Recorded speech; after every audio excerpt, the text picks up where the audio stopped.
The Boston Bruins, with the greatest choke job in NHL history, go from one of the greatest NHL regular seasons to getting punched in the mouth, backing down, and the Florida Panthers being their daddy. For those that are new to the channel, I am a Boston Bruins fan, and throughout this series, I would have to say the Florida Panthers have been the far better team. Now, the Panthers went up in this game 2-0, starting off with a goal by Brandon Montour, nice shot. Then Sam Reinhart would follow up with a good wrist shot. And it looked kind of bleak for the Bruins, but David Krejci on a nice one-timer on a power play would make it 2-1. Tyler Bertuzzi on a tip off of Orlov's shot would score another goal with 55 seconds into the third period, tying this game up 2-2. And the Bruins would not be done. A few minutes later, David Pastrnak, nice juicy rebound off a Brandon Carlo shot, would bury home a rebound to score his 5th of the series. And then with a minute left in regulation, who else but Brandon Montour to bury this past Jeremy Swayman? 3-3, we're going to overtime. And let's just see this goal right here. 8:35 into overtime, Verhaeghe snipes it past Swayman.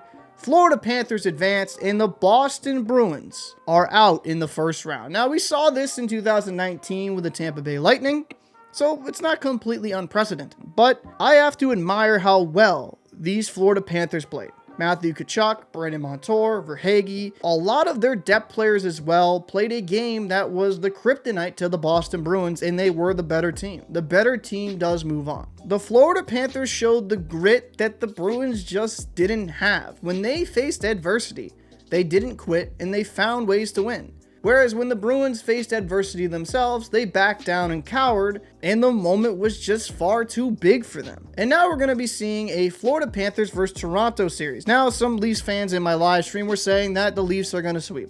The Panthers have a lot of talent, and if Bobrovsky can still play at this level that he has been in the first round, they're going to be a tough out. So I'll be covering that series, and it'll be some good hockey to watch. Now to the Bruins. Patrice, Bergeron, and David Krejci are most likely done after this series, and I'm gonna say a very honest and tough truth here. This core has kind of been known to choke away crucial series. While they do have that 2011 Stanley Cup championship under their belt, they have come up short in a lot of big moments. Patrice Bergeron is still a first ballot Hall of Famer. David Krejci is a Bruin all-timer, but yet again, they come up short in the big moments, and Bergeron and Krejci were just invisible out there in the Game 7. Brad Marchand looked like a shell of himself, and the Bruins are going to be in for a very tough rebuild. Hats off to Florida Panthers and their fans. They played a tremendous series and really were the better team. I'd be interested to hear your thoughts down below in the comments section. I'm Captain Paul, and I'll see you